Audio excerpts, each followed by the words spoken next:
Aqua magical stone में लकड़ी और पानी के गुण होते हैं। इसकी मदद से तुम किसी भी तरह की लकड़ी की चीज बना सकते हो जिसकी क्वालिटी काफी अच्छी होगी। आमतौर पर इस स्टोन का यूज लकड़ियों की वस्तुओं की मरम्मत करने के लिए किया जाता है। इस पर्पल स्टोन को पर्पल बोल्ट स्टोन कहा जाता है। इसमें इलेक्ट्रिसिटी का गुण होता है। इसका यूज चीजों को सही ढंग से काटने के लिए और उन चीजों की जांच के लिए होता है जिनमें कुछ गड़बड़ होती है। और इसकी कीमत है 300 गोल्ड कॉइन। जिसके बाद है ये रेड स्टोन, जिसे फायर स्टोन क्रिस्टल भी कहा जाता है। इस स्टोन में मेटल और फायर के गुण होते हैं। ये किसी भी इनपुट मटेरियल को मेटल में बदल सकता है और मेटल को और भी स्ट्रॉन्ग बना सकता है। और इसकी कीमत है 500 गोल्ड कॉइन। जो सुन के सभी बच्चे हैरान हो जाते हैं, टीचर क्या आप अमीर है? मैंने कभी भी इतने सारे पैसे नहीं देखे। टीचर कहते हैं महंगे स्टोन का यूज अक्सर नहीं किया जाता है। अमीर मैजिशियन इन्हें अपनी छड़ी में लगा लेते हैं और जब उनका मैजिक खत्म हो जाता है तब वो इसका इस्तेमाल करते हैं। Fire crystal stone fire ball बना सकता है। पर्पल बोल्ट स्टोन तूफान ला सकता है। और एक का मैजिकल स्टोन पानी की लहर बना सकता है। रेड सोचता है इसका मतलब बिना बाउंड्री फोर्स होने के बाद भी कोई भी इंसान मेज की तरह अलग अलग मैजिक इस्तेमाल कर सकता है, बस उन्हें उस स्टोन का यूज करना है। टीचर मार्टिन कहते हैं मैं तुम्हें स्पेल मून स्टोन के बारे में बताता हूँ जो मेरे पेन में लगा है। इन्हें अल्ट्रा रेयर येलो स्टोन माना जाता है। पूरी ह्यूमन ट्राइब में केवल मैं अकेला हूँ जिसके पास ये स्टोन है। जो सुन के सही बच्चे हैरान हो जाते हैं। मोडो कहता है इसकी कीमत कम से कम 10,000 गोल्डन कॉइन होगी। रेड सोचता है तो इस स्टोन से ड्रॉप की गई चीजों के लिए इनपुट मटेरियल की जरूरत नहीं होती। अगर मुझे वैसा स्टोन मिल जाए तो मैं इस पूरी दुनिया में कब्जा कर सकता हूँ। टीचर मार्टिन कहते हैं जब मैं जवान था तब मैंने डॉग ट्राइब से पॉजिंग सीखी थी। डॉग ट्राइब सभी ट्राइब से दूर एक बंद जगह पर रहती है और वो किसी भी दूसरे टाइप के साथ कोई भी संबंध नहीं रखते।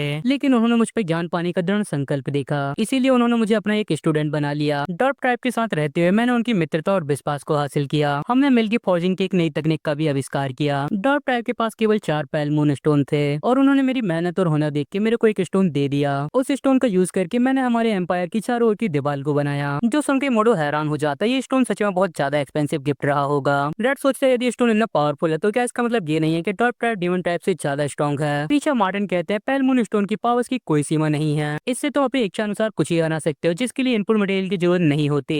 लेकिन इस स्टोन को यूज करने की एक कीमत है। जो भी इसे यूज करेगा ये उसकी कॉन्शियसनेस निकाल लेगा। रेड कहता आखिर कॉन्शियसनेस निकालने से क्या मतलब है? तभी एक लड़की कहती है पर टीचर आप तो बिल्कुल सही सलामत लगते हैं, क्या इस स्टोन का अब तक कोई फर्क नहीं पड़ा? मोडू कहता हमारे टीचर ने हमारी कंट्री के लिए काफी दुख उठाया है। दीवार पर लगी उस तस्वीर को देखो। उसे देख के बच्चे कहते हैं फोटो में जो आदमी है वो काफी सुंदर है, टीचर का इससे क्या संबंध है? मोडू कहता है क्या तुम लोग अभी भी नहीं समझे? ये हमारे 10 साल पहले के टीचर हैं। जो सुन के सभी बच्चे हैरान हो जाते हैं। बिल्कुल नहीं, आईब्रो के अलावा ये फोटो टीचर से बिल्कुल नहीं मिलती।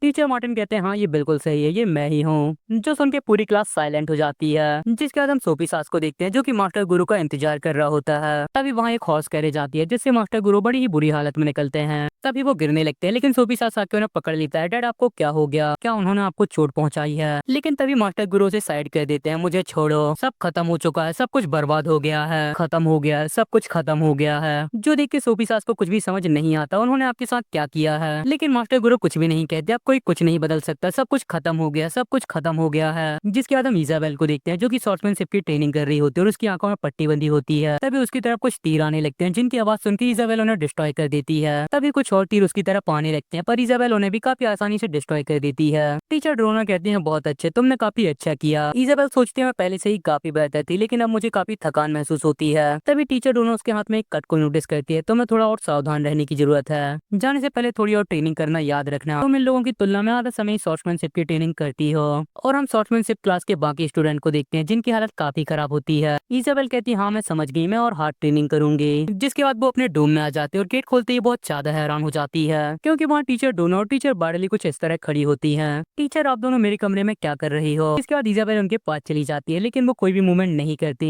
इजाबेल उन्हें छू के कहती है तो पत्थर की मूर्ति है। तभी रेड कोने से बाहर आता है, क्या ये अच्छी है? इजाबेल कहती है तुमने पत्थर की मूर्ति में रंग कैसे किया? रेड कहता है यदि तुम इनपुट मटेरियल को रंगोगे तो जो मूर्ति बनेगी वो उसी रंग की बनेगी। फ्यूचर में मैं और भी चीजें बनाऊंगा जो तुमने कभी नहीं देखी होंगी। और वो कुछ करने लगता है। तभी इजाबेल एक पेपर को उठा के कहती है ये सब क्या है? रेड कहता है ये वो चीज है जो टीचर मार्टिन ने मुझे दी है, ये उसका ब्लूप्रिंट है जो टीचर मार्टिन डॉट टाइप से लेके आए थे। ऐसा लगता है जैसे डॉट टाइप का ज्ञान पहले ही डीमन टाइप से बहुत ज्यादा हो चुका हो।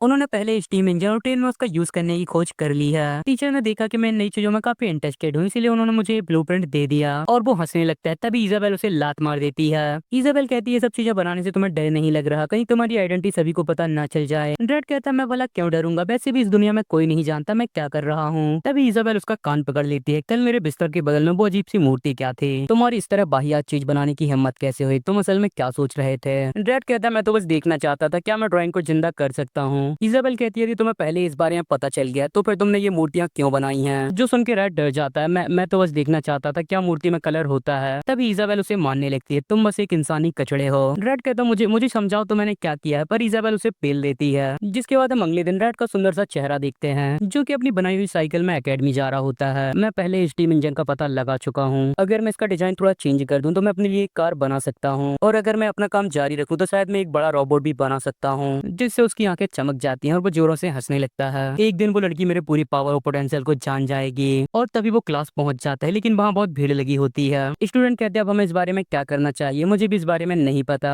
तभी वहाँ रेड आ जाता है, यहाँ पे क्या चल रहा है। मोडो कहता है हमारे टीचर गोल्डन एलोय की खान में गए हैं। कल रात मैं और टीचर कुछ स्टोन खरीदने के लिए पर्पल ड्रैगन टीम के बेस में गए थे, लेकिन हमें नहीं पता था कि कीमतें बढ़ गई हैं। तुम्हारा क्या मतलब है कि सभी गोल्डन एलोय स्टोन की कीमत 3 गुनी बढ़ गई है? हाँ, तुम लोगों ने सही सुना, इनकी कीमतें बढ़ गई हैं, लेकिन टीचर मार्टिन यदि इन्हें खरीदना चाहते तो मैं इनकी कीमत थोड़ी कम कर सकता हूँ, बस 2 गुनी। टीचर मार्टिन कहते हैं गोल्डन एलोय स्टोन एम्पायर की काफी इंपॉर्टेंट रिसोर्स है, अगर कीमतें बढ़ जाएंगी तो फॉर्जिंग स्मिथ कैसे काम करेंगे। हाँ, हमने टीचर मार्टिन की सलाह मान के लोगों के लिए गोल्डन एलो स्टोन की कीमत कम रखी थी। वो पुराना लीडर था, उसे इस काम के लिए देशद्रोह की सजा दी गई है। टीचर मार्टिन कहते हैं लेकिन स्टोन की कीमत पर्पल ड्रैगन टीम के लीडर ने तय की थी, उन्होंने कहा था इसमें कोई बदलाव नहीं किया जाएगा। क्या तुम सभी उतनी ही बुरी तरह मरना चाहते हो जैसे वो मरा और उसके गार्ड उन पर हथियार तान देते हैं? टीचर मार्टिन आप सभी लोग काफी लंबे समय से एम्पायर के अंदर हैं, शायद आप लोगों को नहीं पता कि एम्पायर के बाहर क्या चल रहा है। रॉयल हाइनेस ने ईस्टर्न ट्राइब पर हमला कर दिया है, जिसके लिए बड़ी मात्रा में पैसे की जरूरत है। यदि हम लोग स्टोन की कीमत बढ़ा सकते हैं तो आप लोग भी अपने काम के बदले दूसरों से ज्यादा कीमत ले सकते हैं। क्या अब हम बस यही कर सकते हैं? पर ये सुनकर टीचर मार्टिन बहुत ज्यादा गुस्सा हो जाते हैं। मोडो कहता है जिसके बाद टीचर खुद ही माइन से स्टोन लेने के लिए निकल गए। ड्रैड कहता है मैंने सुना है कि माइंस में काफी खतरनाक जीव रहते हैं, क्या टीचर उन सभी को खुद से संभाल सकते हैं? और वो बच्चे बात करने लगते हैं कि हमने टीचर को पहले कभी लड़ते हुए नहीं देखा। हाँ, तुमने सही कहा। मोडो कहता है वो केवल फॉर्जिंग के एक टीचर हैं, वो भला ड्रैगन को कैसे हरा पाएंगे? टीचर को पहले से ही पता था कि स्टोन की कीमत बढ़ गई है, पर हमें ये नहीं पता था कि वो इतनी ज्यादा बढ़ गई है। बे एम्पायर के लोगों के लिए फिर से कष्ट उठा रहे हैं। तभी रेड कहता है हमें उन्हें हर कीमत में रोकना होगा। मैं सॉर्ट्समैनशिप और मैजिक टीचर को लेने जा रहा हूँ जो हमारी मदद कर सकती हैं। मोडो कहता है आज कोई भी टीचर यहाँ पे नहीं है। एम्पायर में हर साल स्प्रिंग में फेस्टिवल होता है और सभी टीचर हर साल रॉयल हाइनेस के पास फेस्टिवल के रूल्स के लिए जाते हैं। जो सुन के रेड हैरान हो जाता है, क्या ये सब आज ही होना था? और मोडो हाँ करता है। तो फिर मुझे सोफी सास को ढूंढने जाना होगा। मोडो कहता है ऐसा नहीं हो सकता, फेस्टिवल का लगभग पूरा काम बाय ड्रैगन टीम ही करती है। जो सुन के रेड और परेशान हो जाता, आखिर ये सब क्या चल रहा है, मैं ये नहीं कर सकता, मुझे क्या करना चाहिए? और वो सोचता हम टीचर जैसे अच्छे इंसान को बिल्कुल चोट पहुंचने नहीं दे सकते। तभी वो सभी हिलने लगते हैं, क्या ये अर्थक्वेक है? लेकिन ये एलेक्स होता है जो कि एक बहुत बड़ा पत्थर ला रहा होता है। रेड कहता है ये तो वो है। तभी एलेक्स उनके सामने वो बड़ा पत्थर रख देता है। एलेक्स कहता है ये इस महीने का काम करने का मटेरियल है। मोडो कहता है एली टीचर मार्टिन अभी यहाँ नहीं है, क्या वो वापस आ गए तो मैं इसके पैसे दे सकते हैं? एलेक्स कहता है इसकी चिंता मत करो, मुझे उन पर पूरा भरोसा है। ठीक है, तो अब मैं चलता हूँ। और वो वहाँ से जाने लगता है, लेकिन रेड उसे पकड़ लेता है। एली क्या तुम और पैसे कमाना चाहते हो? एलेक्स कहता है अरे ये तो रेड है। रेड कहता है मोडो क्या तुम मुझे पर्पल ड्रैगन टीम के बेस में ले जा सकते हो? मुझे कुछ हाई लेवल की गोल्डन एलो स्टोन खरीदने हैं। मोडो कहता आखिर तुम स्टोन किस लिए खरीदना चाहते हो? रेड कहता तुम बस मुझे वहाँ ले चलो। जिसके बाद हम एम्पायर के गेट में कुछ गार्ड्स को देखते हैं जो कि कुछ बात कर रहे होते हैं। क्या वो मार्टिन यहाँ से गया है? जिस पर दूसरा गार्ड हाँ करता है। हाँ, उसने कहा वो खुद से स्टोन इकट्ठा करना चाहता है, वो पूरी तरह मूर्ख है, वो ड्रैगन द्वारा खा लिया जाएगा। दूसरा गार्ड कहता आखिरकार वो एकेडमी का टीचर, उसके पास जरूर कोई ना कोई तरकीब होगी, भले ही वो ड्रैगन्स को हरा दे, लेकिन ये मत भूलो कि उसे पहले हमारा सामना करना पड़ेगा। तभी एक गार्ड कुछ नोटिस करता है, अरे वहाँ देखो, आखिर वो क्या चीज है? और हम देखते हैं कि असल में एक कार होती है, जिसे देख के वो सभी हैरान हो जाते हैं। आखिर ये किस तरह का मॉन्स्टर है? ये तो सीधा यहीं आ रहा है। और वो कार उनके बैरिकेड को तोड़ के आगे निकल जाती है। एम्पायर की दीवारों के अंदर मॉन्स्टर आया है, हमें लीडर को इस बारे में बताना होगा। जिसके बाद हम कार के अंदर देखते हैं जहाँ रेड और बाकी लोग होते हैं। एलेक्स डरते हुए कहता है क्या तुम इसकी स्पीड थोड़ी कम नहीं कर सकते? मोडो कहता है क्या ये वो चीज है जिसे तुमने स्टीम इंजन की ब्लूप्रिंट से बनाई है? रेड कहता है इसे कार कहते हैं और मैंने इसमें कुछ नई चीजें की हैं, मैंने इसे इलेक्ट्रिक बना दिया है। मोडो कहता है क्या तुम मुझे ये कहना चाहते हो कि तुमने पर्पल इलेक्ट्रिक स्टोन इसलिए खरीदा है जिससे तुम इसे पावर दे सको? रेड कहता है तुमने सही कहा, तुम काफी स्मार्ट हो, मैं टीचर मार्टिन को बचाने के लिए तुम सभी पर भरोसा कर रहा हूँ। एलेक्स डरते हुए कहता है रेड सामने की ओर ध्यान दो, हम कहाँ जा रहे हैं? इजाबेल कहती है जहाँ हम जा रहे हैं वहाँ देखो, पीछे मुड़ के मत देखो। रेड कहता है अच्छे से बैठ जाओ, इसकी स्पीड बढ़ने वाली है। जिसके बाद हम गोल्डन एलो स्टोन की माइंस को देखते हैं जहाँ टीचर मार्टिन पहुंच गए होते हैं और वो माइंस के अंदर जा रहे होते हैं। पर गार्ड उन्हें रोक लेते हैं। आखिर तुम कौन हो, यहाँ पे क्या कर रहे हो? मैं रॉयल एकेडमी का फॉर्चिंग टीचर हूँ और मैं यहाँ गोल्डन एलॉय स्टोन इकट्ठे करने आया हूँ ताकि मैं उन्हें स्कूल ले जा सकूँ और अपने स्टूडेंट्स को पढ़ा सकूँ। गार्ड कहता है हमारे लीडर ने पहले ही नियम बना दिए हैं, केवल पर्पल ड्रैगन टीम के लोग इस माइन से मटेरियल इकट्ठा कर सकते हैं। पर टीचर मार्टिन उनकी बात नहीं सुनते और अंदर जाने लगते हैं। क्या तुम हमारे खिलाफ जाने की कोशिश कर रहे हो? दूसरा गार्ड कहता है उसे जाने दो, अकेला जाके वो क्या ही इकट्ठा कर लेगा। जिसके बाद टीचर मार्टिन माइन के अंदर चले जाते हैं। जब तक मैं खोदे गए रास्ते में चलता रहूं मुझे कुछ स्टोन मिल जाएंगे।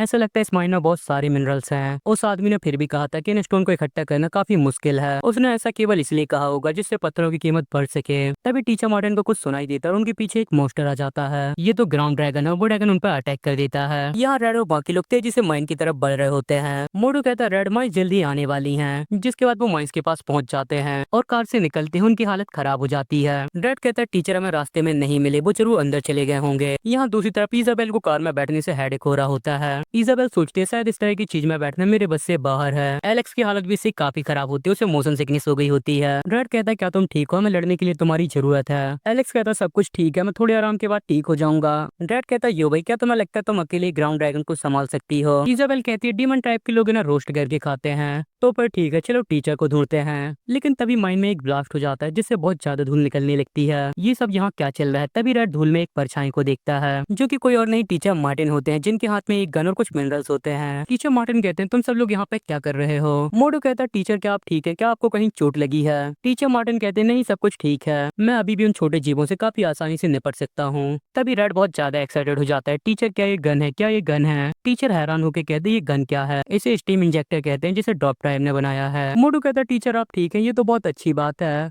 आगे चल के हम अपने लिए खुद स्टोन इकट्ठा कर सकते हैं, हमें इन्हें गोल्डन कॉइन से खरीदने की कोई जरूरत नहीं पड़ेगी। टीचर मार्टिन कहते हैं लेकिन अभी हम इनका यूज नहीं कर सकते हैं, हमें इन्हें अच्छी तरह से साफ कर गोल्डन एलॉय स्टोन बनाना होगा। तभी एलेक्स कहता है स्कूल में रिफाइनरी क्लास है, मुझे यकीन है हम इस काम के लिए उनकी मदद ले सकते हैं। रेड कहता है यदि तुम ऐसा सोच सकते हो तो टीचर ने इसके बारे में पहले ही सोच लिया होगा। जहाँ तक मुझे पता है refinery class purple dragon team के साथ मिलकर काम करती है। टीचर मार्टिन कहते हैं हाँ तुमने सही कहा। तभी इजाबेल कहती है ऐसा लगता है हमें कोई कंपनी देने आया है। और तभी वहाँ बहुत सारे सोल्जर आने लगते हैं, तो पर्पल ड्रैगन टीम है। मोडो कहता है इस तरफ भी, ये तो बहुत सारे हैं। और तभी वो लोग चारों तरफ से सोल्जर से घिर जाते हैं। रेड कहता है ऐसा नहीं लगता, ये लोग किसी और के साथ इन मटेरियल को बांटना चाहते हैं। तभी उनके बीच से एक बंदा निकलता है, तुम्हारे अंदर काफी हिम्मत है मार्टिन, क्या तुम नहीं जानते इस एरिया पर्पल ड्रैगन टीम का कब्जा है? रेड कहता है टीचर ये आदमी कौन है? मार्टिन कहते हैं ये एकेडमी के रिफाइनरी क्लास के टीचर यालू हैं और ये पर्पल ड्रैगन टीम के साथ मिलकर काम करते हैं मटेरियल को स्टोन में बदलने के लिए। टीचर मार्टिन कहते हैं यालू मैंने सोचा था मटेरियल इकट्ठा करना खतरनाक काम है, लेकिन उन ग्राउंड ड्रैगन को मारना बच्चों का खेल है, मैंने ये सब अकेले ही निकाले हैं। तुम सभी लोगों ने इनकी कीमतें बढ़ाने के लिए झूठ कहा था। एम्पायर के लोग बहुत ज्यादा मेहनत करने वाले लोग हैं, उन्हें 20-30 साल बचत करनी पड़ती है ताकि उनके सिर के ऊपर छत हो, और तुम लोग लो क्वालिटी के स्टोन उन कीमतों में बेच रहे हो जो एक आदमी 20-30 साल में कमाता है। आखिर तुम लोग ऐसा कैसे कर सकते हो? जो सुन के रेड सोचने लगता है क्या ये बिल्कुल मेरी दुनिया की तरह नहीं है, मुझे नहीं पता था यहाँ पे घर खरीदना इतना ज्यादा मुश्किल है। मैं रॉयल हाइनेस को इसके बारे में बता दूंगा, फिर हमें गोल्डन एलॉय स्टोन इकट्ठा करने के लिए आप लोगों की जरूरत नहीं होगी। यूला कहता है भले ही रॉयल हाइनेस तुम्हें स्टोन निकालने की अनुमति दे दें, लेकिन मेरी मदद के बिना तुम उन्हें यूज करने लायक कैसे बनाओगे? मार्टिन कहते ये सब मेरी गलती है, मैं डॉप टाइप के पास रिफाइनरी की कला सीखने के लिए पर्याप्त समय तक नहीं रुका, मैं वहाँ से जल्दी आ गया था। तभी रेड कहता तो क्या हुआ अगर हम मटेरियल को साफ करना नहीं जानते? यहाँ से जाने के बाद हम इसे सीखने के लिए डॉप टाइप के पास जाएंगे, लेकिन क्या सच में मिलिट्री का बजट स्टोन की कीमतें बढ़ा रहा है? और रेड की बातें सुनकर यूला परेशान हो जाता है, ये बच्चा तुम सभी लालची लोग कैपिटल में बड़ी कीमतों के लिए जिम्मेदार हो। यूला कहता तुम जैसे नीच इंसान से मुझे कोई फर्क नहीं पड़ता, मैं आके तुम्हारी बातों में क्यों ही ध्यान दूं? क्या तुम्हें थोड़ा भी इस बारे में पता है कि हमारे साथ काम करने वाले कौन लोग हैं? मैंने सोचा था तुम्हें आसानी से जाने दूंगा, लेकिन अब मैं तुम्हें हमेशा के लिए यहीं दफन कर दूंगा।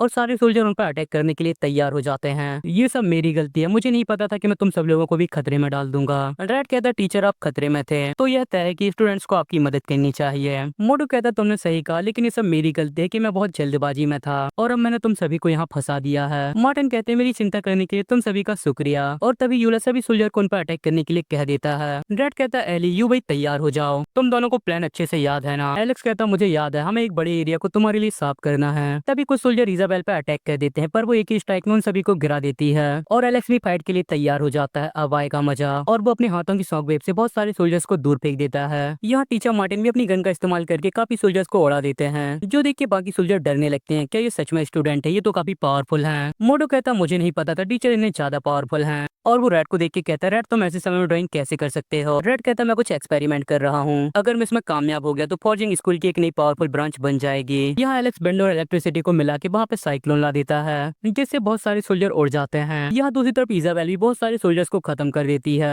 एलेक्स और लोगों को मारने के लिए आगे बढ़ रहा होता है, लेकिन तभी उसका पैर एक स्लाइम जैसी चीज में रख जाता है। आखिर क्या चीज है? तभी वो चीज उसके पैर को बहुत बुरी तरह पकड़ लेती है। तभी उसके सामने यूला आ जाता है, जो स्लाइम को कंट्रोल कर रहा होता है। तभी वो उसकी तरफ बहुत सारे स्लाइम फेंक देता है। एलेक्स उन्हें मारने की कोशिश करता है, लेकिन वो उसकी पंख से बच के उस पर चिपक जाते हैं। ये चीज क्या है? ये तो अपने आप ही मूव कर रहा है। और वो स्लाइम एलेक्स पर बहुत बुरी तरह चिपक जाते हैं। एलेक्स फायर की मदद से उन्हें जलाने की कोशिश करता है, लेकिन उन्हें कुछ भी नहीं होता। ये चीज क्या है? इसमें तो फायर का भी कोई असर नहीं हो रहा। यूला कहता है, ये मेरे हाथों से बनाया गया जिंदा स्लाइम है, इसमें फायर और सौंफ का कोई असर नहीं होता। चलो मैं तुम्हें कुछ और दिखाता हूँ। और वो पर्पल कलर की स्लाइम से उस पर अटैक कर देता है, लेकिन तभी मार्टिन अपने गन वाले हाथ को उस अटैक के बीच में ले आते हैं, जिससे टीचर मार्टिन की गन पिघल जाती है। ये तो काफी खतरनाक था। टीचर मार्टिन कहते हैं, यार तुम आखिर ये सब क्यों कर रहे हो? मैंने तुमसे कहा था ना कि यहाँ पे तुम मरने वाले हो। लेकिन तभी वो शॉक हो जाता है, क्योंकि इजाबेल ने उसके पैर पे अटैक कर दिया होता है, जो देख के एलेक्स उसे चेयर करने लगता है, तुमने काफी अच्छा काम किया। लेकिन तभी यालू हंसने लगता है और इजाबेल पे ग्रीन स्लाइम से अटैक कर देता है, लेकिन इजाबेल उससे काफी आसानी से बच जाती है। पर तभी यालू ग्रीन स्लाइम बन के पूरी तरह पिघल जाता है। टीचर मार्टिन कहते हैं, क्या ये स्लाइम से बना था?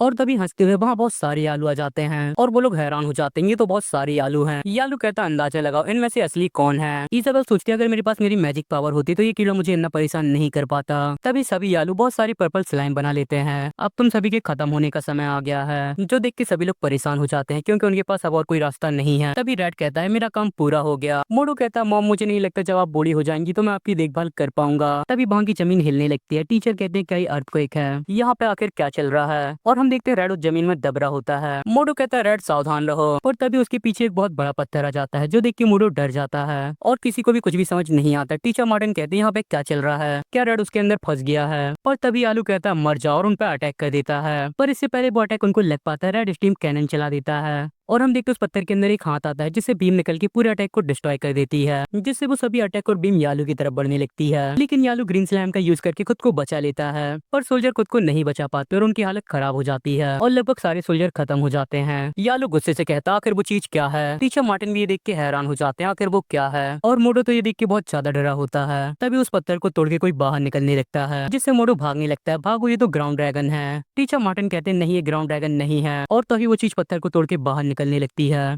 इजाबेल सोचती है कि रेड क्या कर रहा है, और सभी के पसीने छूटने लगते हैं। यालू कहता है, क्या ये डीमन टाइप से कोई डीमन है? और तभी वो चीज पूरी तरह बाहर आ जाती है, जो कि एक रोबोट होता है, जिसे कि रेड कंट्रोल कर रहा होता है। रेड कहता है, इस दुनिया के लोग मेरे सामने कांपेंगे। जब मैजिक मॉडर्न मशीन से मिलता है तब कुछ ऐसा होता है, इसे महसूस करो। और उसे देख के बचे हुए सोल्जर डर जाते हैं, ये तो बहुत बड़ा है, हम आखिर इससे कैसे फाइट करेंगे? यालू कहता है, चिंता मत करो, मैं यही हूँ। पर वो लोग भागने लगते हैं। रेड कहता है, मिस्टर यालू, कुछ समय पहले तुम बहुत घमंड में थे। और रेड की आवाज सुन के सभी लोग खुश हो जाते हैं, ये तो रेड की आवाज है, वो ठीक है। इजाबेल सोचती है, क्या ये मशीन दूसरी दुनिया की है? मोडो कहता है, रेड तुमने इसे कैसे बनाया? और टीचर मार्टिन भी इसे देख के हैरान हो जाते हैं। मेरी जाने से पहले टॉप टाइप किसी बड़ी चलने वाली चीज पे काम कर रही थी, पर मुझे नहीं लगता वो उसमें कामयाब हुए होंगे। मुझे यकीन नहीं हो रहा रेड ने ऐसा कर दिखाया। रेड हंसते हुए कहता है, मैं तो बस अपनी इमेजिनेशन को जांचना चाहता था, मैंने भी नहीं सोचा था कि मैं इसमें कामयाब हो जाऊंगा। आज से हम इस चीज को लकी बन कहेंगे। जिसके बाद हम 2 मिनट पीछे का सीन देखते हैं, जहाँ पर रेड इस रोबोट को ड्रॉ कर रहा होता है, जिसके बाद उसने इसके मैकेनिज्म को याद करके रेड फायर क्रिस्टल का यूज करके एक एक पार्ट में से बना लिया। अगर मैं फॉर्जिंग करते समय अलग अलग स्टोन का यूज करूँ तो मैं काफी अच्छी चीजें बना सकता हूँ। तभी यूला अपनी सारी ग्रीन स्लाइम को इकट्ठा करने लगता है, तुम बहुत बकवास कर रहे हो, और उस पर अटैक कर देता है। लेकिन रेड उसे काफी इजीली अपने एक ही हाथ से रोक लेता है। ये तो बहुत गंदा है। यूला गुस्से से कहता है, ये तो काफी बड़ा है, चलो अब इसका स्वाद चखो। और वो पर्पल स्लाइम से उस पर अटैक कर देता है। टीचर मार्टिन कहते हैं, ध्यान दो, ये स्टील को खत्म कर देता है। लेकिन वो अटैक रेड के रोबोट को लग जाता है, पर उसे कुछ भी नहीं होता।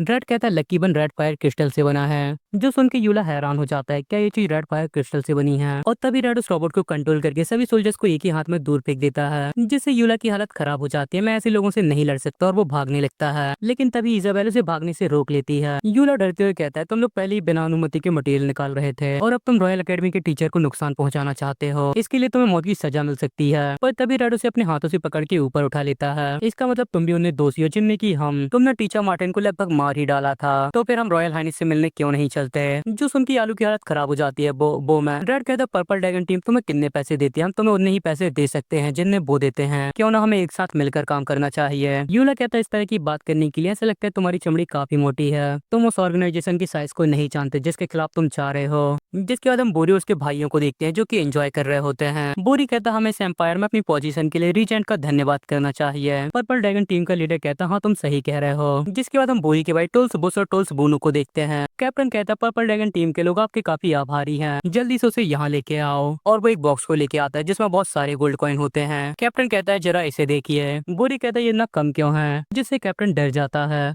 हमने पैसे गिने हैं ये पूरे, हम कभी भी आपके पैसे नहीं ले सकते। टोल्स बुश कहता है ब्रदर क्यों ना हम कीमतें और बढ़ा दें। कैप्टन डरते हुए कहता है सर कीमतें पहले से ही बहुत ज्यादा हैं। बुश कहता है इससे कोई फर्क नहीं पड़ता, आखिर ये काफी बड़ा बिजनेस है, अगर हम कीमतें कम रखें तो हम और ज्यादा पैसा कमाने का मौका खो देंगे जो हम कमा सकते थे। बोनो कहता हाँ तुमने बिल्कुल सही कहा। बोरी कहता हाँ सही है, कीमतें 5 गुना बढ़ा दो, वैसे भी उन बेकार नागरिकों को हमारा समर्थन करना चाहिए। और वो लोग हंसने लगते हैं। कैप्टन कहता है ये लोग मुझसे भी कह गुजरे हैं। तभी एक सोल्जर आके कहता है सर मेरे पास एक खबर है। कैप्टन कहता है क्या हुआ। गार्ड कहता है फौजिंग क्लास के टीचर मार्टिन और उनके स्टूडेंट माइन से बहुत सारी गोल्डन एलो स्टोन लेके आए हैं। कैप्टन कहता है क्या हमने यूला को उनसे निपटने के लिए नहीं भेजा था। गार्ड कहता है उन्होंने उसे पहले ही हरा दिया है। जो सुन के सभी लोग हैरान हो जाते हैं। जिसके बाद हम एम्पायर का गेट देखते हैं जहाँ रेड का ट्रक आया होता है, पर वहाँ बहुत सारे सोल्जर खड़े होते हैं। मोडो कहता है यहाँ इतने सारे गार्ड क्यों हैं। रेड कहता है ऐसा लगता है हमारे काम ने बहुत से लोगों का ध्यान हमारी तरफ खींच लिया है। तभी गार्ड ट्रक पे अपने हथियार तान देते हैं। टीचर मार्टिन बाहर निकल के कहते हैं सोल्जर मैं यहाँ आपके टीम लीडर की तलाश में आया हूँ, कृपया मेरा रास्ता मत रोको, मुझे जाने दो। तभी उन्हें आवाज आती है मुझे ढूंढने की कोई जरूरत नहीं है। टीम लीडर सातो और रॉयल हाइनेस अभी मीटिंग में है, ऐसा लगता है तुम लोगों के पास हमारे खिलाफ जाने की बहुत हिम्मत है। तभी हम यूला को देखते हैं जिसे उन्होंने बांध के रखा होता है। मार्टिन मुझे लगा तुम करंट सिचुएशन समझने के लायक नहीं हो, लेकिन ऐसा लगता है तुम दिमागी रूप से बीमार हो, उन सभी चीजों को जब्त कर लो। और गार्ड उनकी तरफ बढ़ने लगते हैं, पर तभी ट्रक से इजाबेल निकलती है। एक कदम और आगे बढ़ाया तो मैं तुम्हारे साथ नरमी नहीं बरतूंगी। बोरी कहता तो तुम भी यहाँ हो। तभी रेड भी बाहर आता है। प्रिंस ऐसा लगता है आप भी स्टोन की कीमतें बढ़ाने के लिए जिम्मेदार हैं, लेकिन बोरी उस पर बिल्कुल ध्यान नहीं देता। मैं कुछ दिनों से क्लास में नहीं गया, मुझे तुम लोगों की याद आने लगी थी। इजाबेल कहती है तुम जैसे बेकार लोग मुझसे बात करने के लायक नहीं है। यहाँ रेड सोच रहा होता उस कमीने ने मुझे इग्नोर कर दिया। बोरी कहते हैं इन बेवकूफों के साथ रहने से तुम केवल मरने की तरफ जाओगी, लेकिन अगर तुम मेरा साथ दोगी तो मैं तुम्हें पैसे दूंगा। एली कहते तुमने किसे बेवकूफ कहा और उसकी तरफ बढ़ने लगता है, पर मोडो उसे पकड़ लेता है। मोडो कहता है एली रुक जाओ, अगर तुमने यहाँ कोई गलती की तो हम जेल चले जाएंगे। बोरी कहता मार्टिन आपने मिलिट्री लॉ को तोड़ा है, कोर्ट में पूछताछ के लिए तैयार रहिए, इन सभी को यहाँ से ले चलो। और वो गार्ड उन्हें पकड़ने के लिए बढ़ने लगते हैं, और तभी सोबी सास वहाँ आ जाता है। उन लोगों से दूर हो जाओ, जिसे देख के रेड खुश हो जाता है, ये तो सोबी सास और बाकी लोग हैं। सोबी सास कहता है ड्रोना हम यहाँ आ गए हैं, पर ड्रोना तो कहीं और ही मगन होती है, मैं घोड़े की सवारी को नहीं रोकना चाहती। जिससे सोबी सास परेशान हो जाता है, क्या हम यहाँ अपना काम पूरा करने के बाद घोड़े की सवारी कर सकते हैं। जो सुनकर ड्रोना खुश हो जाती है, क्या हम सच में ऐसा करेंगे। जो देख के रेड और बाकी लोगों का एक्सप्रेशन कुछ ऐसा होता है। बोरी कहता है सोबी सास ये पर्पल ड्रैगन टीम का एरिया है, तुम आखिर यहाँ क्या कर रहे हो। रॉयल हाइनेस को सूचना दी गई है कि मार्टिन ने मिलिट्री लॉ तोड़ा है, उन्होंने मुझे उन्हें हिरासत में लेने के लिए भेजा है। बोरी कहता सच में क्या तुम मजाक कर रहे हो, ये अभी पर्पल ड्रैगन टीम की हिरासत में है, तुम यहाँ इसलिए आए हो क्योंकि तुम उन्हें छोड़ना चाहते हो। तभी रेरन कहता है बोरी पीछे हट जाओ। बोरी कहता है रेरन तो तुम भी यहाँ हो। रेरन कहता है ये रॉयल हाइनेस का ऑर्डर है। बोरी कहता है तो तुम भी इनके साथ मिले हुए हो। बोरी तुम बहुत इंपॉर्टेंट बात भूल गए हो, पूरा एम्पायर रॉयल हाइनेस का है, क्या तुम्हें अभी भी कुछ और बताने की जरूरत है। बोरी कहता है रेरन हम सभी रॉयल फैमिली से हैं, हम दूसरे लोगों से अपना आदेश मनवा सकते हैं। रेरन कहता है यदि तुम्हें इस बारे में पता है कि हम रॉयल फैमिली से हैं, तो तुम्हें याद होना चाहिए कि मैं तुम्हारा रॉयल अंकल हूँ। और वो अपना बाउंडी पोस्ट रिलीज करने लगता है, जिससे बोरी अपने घुटने में आ जाता है, पर रेड की हालत इससे और भी खराब होने लगती है। मेरा हार्ट बहुत ज्यादा दर्द कर रहा है। इजाबेल कहती है तुम्हारे अंदर बाउंडी पोस्ट नहीं है, इसीलिए अचानक से इसके बाउंडी पोस्ट रिलीज करने से तुम्हें प्रॉब्लम हो रही है। और रेड सोचता है रेड तो सच में काफी पावरफुल है। तभी बोरी के भाई आके उसे डिफेंड करने लगते हैं। बोरी जल्दबाजी में थोड़ा सा फिसल गया, इसे माफ कर दीजिए, अब से ऐसा नहीं होगा, बस इसलिए कि एंगस तुम्हारी साइड है, खुद को बहुत महान मत समझो। मैं उसका इतना सम्मान इसलिए करता हूँ क्योंकि वो मेरा रॉयल ब्रदर है, लेकिन मेरी नजर में तुम रॉयल फैमिली में एक कूड़े के अलावा कुछ नहीं हो। बोरी डरते हुए कहता मुझे मुझे माफ कर दीजिए रॉयल अंकल। और रेरन बाउंडी पोस्ट रिलीज करना बंद कर देता है, जिससे वो लोग थोड़ा बेहतर महसूस करते हैं। बोरी कहता है रेरन मैं इसे याद रखूंगा, लेकिन तभी ड्रोना उसके कान को पकड़ लेती है। तुम आखिर कहाँ थे, तुम तो बहुत दिन से क्लास नहीं आए हो। बोरी कहता टीचर मुझे माफ कर दीजिए, मैं ऐसा दोबारा नहीं करूंगा। पर ड्रोनो से मारने लगते और उसके भाई दूर से देख रहे होते हैं। बोनो कहता जाओ उसकी इससे निकलने में मदद करो। बुश कहता तुम क्यों नहीं जाते, मिस ड्रोना काफी डरावनी है। जिसके बाद वो लोग वहाँ से चले जाते हैं। टीचर मार्टिन कहते हैं सोफी सास कृपया मुझे हिरासत में ले लो। बेडली कहती है मार्टिन तुम मूर्ख क्यों बन रहे हो, रॉयल हाइनेस तो मैं कभी पकड़ना नहीं चाहते थे। टीचर मार्टिन कहते तो सोफी सास ने जो कुछ समय पहले कहा वो क्या था। सोफी सास कहता मुझे बस इस बात की खुशी है कि तुम लोग सुरक्षित वापस आ गए। रेड कहता सोफी सास हमने तुम्हें फिर से मुश्किल में डाल दिया। सोफी सास उसके सिर पे हाथ रख के कहता है दोबारा इस तरह के खतरनाक काम मत करना। और इजाबेल उन्हें कुछ इस तरह देख रही होती है, मैं तुम्हें सचमुच मरते हुए नहीं देखना चाहता। रेड कहता हाँ मैं समझ गया। तभी टीचर बेडली इजाबेल को बुलाती है। रॉयल हाइनेस एक फेस्टिवल फेस्टिवल की तैयारी कर रहे हैं। हर क्लास को इसमें भाग लेने के लिए उनके सबसे अच्छे स्टूडेंट को चुनना है। मैंने तुम्हें और रेरेंस को इसमें भाग लेने के लिए चुना है। तुम इस बारे में क्या सोचती हो? इजाबेल कहती है आखिर किस तरह का फेस्टिवल है? तभी टीचर डोना कहती है तुमने रेरेन को पहले ही चुन लिया है, हमें यूवी की जरूरत है स्वॉर्डमैनशिप क्लास से भाग लेने के लिए। टीचर पैडले कहती है मैजिक क्लास से भाग लेगी और वो दोनों दोबारा आपस में लड़ने लगती हैं। रेरेन इजाबेल से कहता है तुम किस तरफ से भाग लेना चाहती हो? क्या तुम मेरे साथ मैजिक की क्लास से भाग लेना चाहोगी? इजाबेल कहती है मैं अभी ठीक से नहीं समझ पा रही हूँ यहाँ पे क्या चल रहा है। और उन दोनों को इस तरह से देख के रेड थोड़ा खुश नहीं होता। तभी सोफी सास कहता है रेड चलो थोड़ा टहलने चलें, हमें रॉयल हाइनेस को इस बारे में पूरी जानकारी देनी होगी। यहाँ दूसरी तरफ यालू अभी भी बंधा होता है। तुम लोग आखिर मुझे कब छोड़ने वाले हो? जिसके बाद वो सभी रॉयल हाइनेस के पास पहुंच जाते हैं और टीचर मार्टिन उन्हें सब कुछ एक्सप्लेन कर देते हैं। किंग कहते हैं तो अच्छा ऐसी बात है, लेकिन अभी सातों पर्पल ड्रैगन टीम के लीडर हैं, इसीलिए हम कोई बड़ा फैसला नहीं ले सकते। मुझे पहले रीजेंट से इस बारे में सलाह लेनी होगी। यह रेड सोच रहा होता आखिर बच्चा किंग क्यों है। तभी सोफी सास कहता है royal highness purple dragon team ने एम्पायर के अंदर चीजों के दाम बढ़ा दिए हैं, ऐसा करने से एम्पायर के लोगों में बोझ बढ़ रहा है, क्या इस तरह कीमतें बढ़ाना ठीक है? किंग कहते हैं रीजेंट ने कहा इस समय मिलिट्री बजट थोड़ा सा टाइट है, इसीलिए चीजें इस तरह हैं। तभी रेड कहता है रॉयल हाइनेस से काफी अच्छा होगा अगर हम सारा पैसा आर्मी को दे दें, लेकिन क्या होगा यदि किसी करप्ट मेंबर द्वारा पैसे की हेर फेर होने लगे? तभी एक आवाज आती है मैं ऐसे लोगों से नफरत करता हूँ जो ऐसा काम करते हैं। जो आवाज और उसका ऑरा महसूस करके रेड डर जाता है, जो कि रीजेंट होता है। रेड डरते हुए सोचता है शायद मुझे ऐसा नहीं कहना चाहिए था।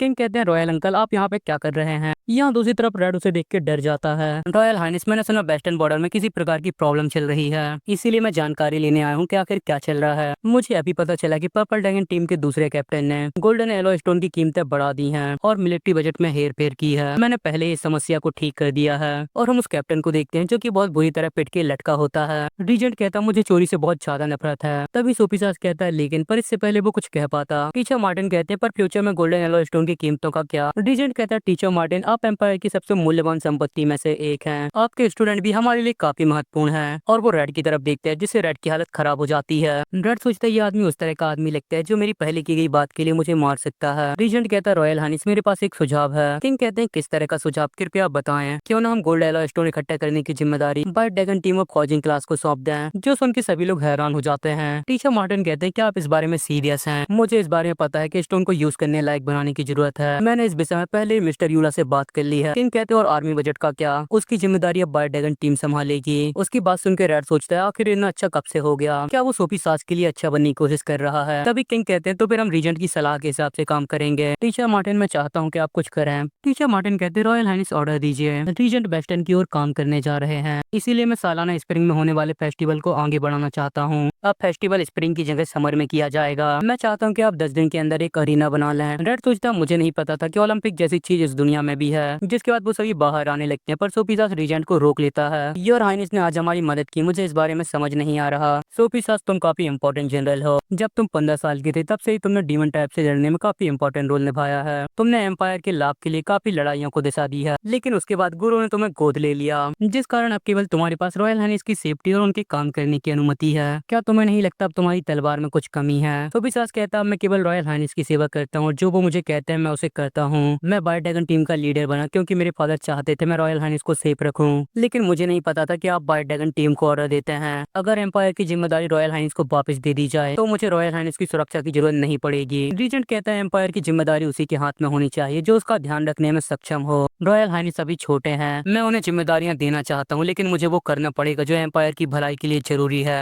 सोफी सास कहता है मैं आपकी बात से सहमत हूँ, किंग अभी छोटे हैं, लेकिन मुझे लगता है आपको अपनी पावर का गलत उपयोग करने की बजाय एम्पायर को सही ढंग से चलाना चाहिए। रीजेंट कहता तो ऐसी बात है और वो अपना बॉडी पोस्ट रिलीज करने लगता है। क्या गुरु ने वापस जाने के बाद तुम्हें अभी की सिचुएशन नहीं बताई? सोफी सास कहता है मैं जानना चाहता हूँ तुमने मेरे फादर के साथ क्या किया है, और वो भी अपना बॉडी पोस्ट रिलीज करने लगता है, जो देख के रेड हैरान हो जाता है। ये दोनों फाइट करने वाले हैं। टीचर मार्टिन कहते हैं मेरे पीछे खड़े रहो, अगर वे दोनों लड़ने लगे तो वे तुम्हें जरूर चोट पहुंचा देंगे। तभी सोफी सास के कुछ कार्ड आ जाते हैं, लीडर कुछ गलत हो गया है। सोफी सास कहता है क्या चल रहा है? वो मास्टर गुरु उन्होंने अपने आप को लाइब्रेरी में फांसी लगा ली है, जो सुन के सोफी सास को बहुत ज्यादा शौक लगता है और वहाँ खड़े सभी लोग हैरान हो जाते हैं। रीजेंट कहता है गुरु इस बार तुमने मुझे सच में निराश कर दिया। जिसके बाद हम स्टूडेंट के ईस्टर्न डोम को देखते हैं, जहाँ इजाबेल अपनी तलवार को साफ कर रही होती है और रेड को सोच रहा रहा होता है। इजाबेल कहती है क्या हो गया, अगर मैं तुमसे बताऊं भी तब भी तुम नहीं समझ पाओगे। इजाबेल कहती गलतफहमी मत पालो, रेरेंस और मैं केवल क्लासमेट हैं। डैड सोचता है मैं तो केवल सोफी सास के कारण उदास महसूस कर रहा था, लेकिन मैंने नहीं सोचा था कि वो इस बात को लेकर चिंतित हो जाएगी कि मैं क्या महसूस कर रहा हूँ। डैड कहता है क्या तुमने सोच लिया कि तुम इस फेस्टिवल में किस क्लास से भाग लोगी।